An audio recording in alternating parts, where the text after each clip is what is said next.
বন্যার্তদের সাহায্যে স্বতঃস্ফূর্ত সাড়া, এগিয়ে আসছেন সবাই।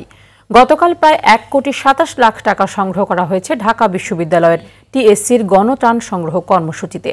সামর্থ্য অনুযায়ী অনেকেই বস্তাভর্তি চিড়া, মুড়ি, বিস্কুট ও খেজুর সহ শুকনা খাবার দিয়ে গেছেন। পাশাপাশি খাবার, স্যালাইন ও জরুরি ওষুধও আনতে দেখা গেছে শিক্ষার্থীদের। এদিকে রাজু ভাস্কর্যে জরুরি সংযোগ কনসার্ট করেছে বৈষম্য বিরোধী ছাত্র আন্দোলন। ত্রাণ সংগ্রহকারীরা জানিয়েছেন, এই মুহূর্তে পশুখাদ্য, পানি বিশুদ্ধকরণ ট্যাবলেট, শিশুদের ডায়পার ও শুকনো কাপড়ের ঘাটতি রয়েছে। সবাইকে স্বতঃস্ফূর্তভাবে গণত্রাণ কর্মসূচিতে যোগদানে আহ্বানও জানান ত্রাণ সংগ্রহকারীরা।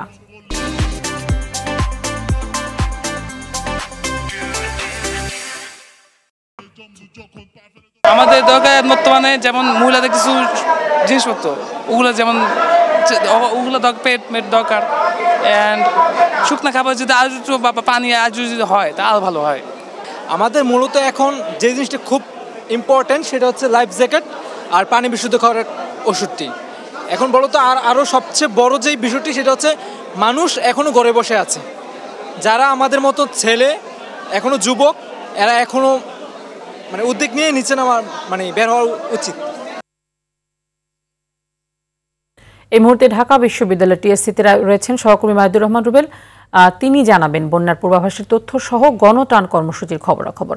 রুবেল, বন্যার পূর্বাভাসের সবশেষ কি তথ্য রয়েছে আপনার কাছে, এবং এই যে গণত্রাণ কর্মসূচি চলছে এটি আজকের মতো শুরু হয়েছে কিনা, এবং ত্রাণ দিতে আসা যারা রয়েছেন তারা কি বলছেন?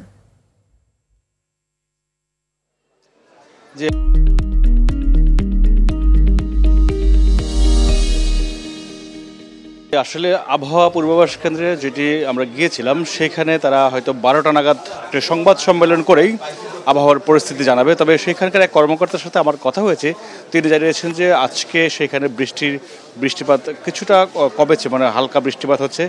বৃষ্টিটা কমার কারণে পানি নামতে শুরু করেছে এবং বন্যা যেসব এলাকা আক্রান্ত, অর্থাৎ 12টি জেলায় যে আক্রান্ত হওয়ার কথা, ফেনী, নোয়াখালী, কুমিল্লা সহ আশপাশের যে 12টি জেলা আক্রান্ত হওয়ার কথা, সেখানে অন্তত প্রায় 50 লাখ লোক পানিবন্দী এবং তারা লড়াই করছে জীবন বাঁচানোর জন্য। এবং সেখানে আপনার যদি বন্যার পানিটা কমতে শুরু করে সেই ক্ষেত্রে তাদের হয়তো মুক্তি খুব সহসাই মিলবে। এখন পর্যন্ত 15 জনের মৃত্যুর খবর পাওয়া গেছে এবং এই সংখ্যা আরও বাড়তে পারে বলে তারা ধারণা করছে। তবে গণত্রাণ কর্মসূচি যেটি আপনি বলছিলেন, ঢাকা বিশ্ববিদ্যালয় এলাকায় আমরা রয়েছি, ঢাকা বিশ্ববিদ্যালয়ের টিএসসিতে। সেখানে আমি যদি দেখানোর চেষ্টা করি, আমার পেছনে রয়েছে আসলে এখানে রাজধানী থেকে বিভিন্ন এলাকা থেকে আসলে বিভিন্ন ধরনের মানুষ তাদের যে সাধ্যমতো ত্রাণ দিয়ে যাচ্ছে। সেখানে আছে শুকনো কাপড়, পুরুষ নারীদের আলাদা, শিশুদের জন্য আলাদা, এবং রয়েছে শুকনো খাবার, যেখানে রয়েছে মুড়ি, চিড়া, গুড়, চিনি, তারপরে পানি বিশুদ্ধ করার ট্যাবলেট সহ বিভিন্ন উপকরণ দিয়ে যাচ্ছে। আমরা দেখতে পাচ্ছি যে আমরা তাদের দেখানোর চেষ্টা করছি যেখানে শিক্ষার্থীরা, বৈষম্য বিরোধী ছাত্র আন্দোলন সহ সাধারণ শিক্ষার্থীরা অংশ নিয়েছে এই কার্যক্রমে, এবং তারা এইখানে সব কিছু একটি সুশৃঙ্খলভাবে বন্টন করে একটি পরিবারের জন্য যা যা প্রয়োজন তারা মোটামুটি সেখানে তা প্যাকেজিং করে সেটি পৌঁছে দেওয়ার কাজ করছে। গত রাত থেকেই তারা পৌঁছে দেওয়ার কাজটি শুরু করেছে এবং আজকেও যেটি আমরা শুনেছি তারা এই আজকের যে সংগ্রহ কার্যক্রম সেটি চলছে, সেটি সারা দিন রাত চলছে। গতকাল সারা রাতই চলেছে, এরকম না, হ্যাঁ, সারা রাত চলেছে। এবং এখনও সকাল থেকে আমরা দেখেছি যে মানুষ, আমরা দেখানোর চেষ্টা করছি আপনাদের, সব ধরনের মানুষ আসলে আসছে তাদের সাধ্য অনুযায়ী ত্রাণ দেওয়ার জন্য, এবং তারা তাদের সাধ্য অনুযায়ী যে যার যা আছে তাই তারা নিয়ে আসছে এবং নিয়ে এসে তারা জমা করছে টিএসসিতে। এবং আমরা দেখেছি যে নগদ অর্থ জমা দিচ্ছে, যে আমরা দেখেছি যে শুরুতেই টিএসসির প্রবেশমুখী নগদ অর্থ কালেকশন বুথ রয়েছে, সেখানে কেউ নগদ অর্থ দিতে পারছে, বা ডিজিটাল যে মার্কেট তার মাধ্যমেও তারা, বিকাশ নগদের মাধ্যমেও তারা তাদের অর্থ সহযোগিতা দিচ্ছে।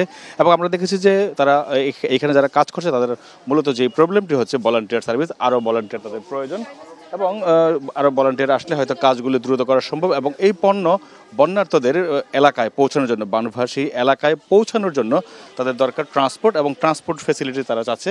আমরা দেখেছি যে অন্তত 10টি পিক আপ এখনও তারা রয়েছে টিএসসিতে। এইগুলি কিছুক্ষণ পরে হয়তো সেই রওনা দিবে তারা, এবং তারা বৈষম্য, এখানে যারা ভলান্টিয়াররা তাদের দাবি যে এই পণ্য পাঠানোর জন্য পর্যাপ্ত গাড়ির দরকার, সেই গাড়ির সাপোর্ট সাধারণ মানুষ দিবে, সেটি তাদের প্রত্যাশা। এই ছিল আমার কাছে ঢাকা বিশ্ববিদ্যালয় থেকে সবশেষ খবর। রুবেল, ধন্যবাদ আপনাকে।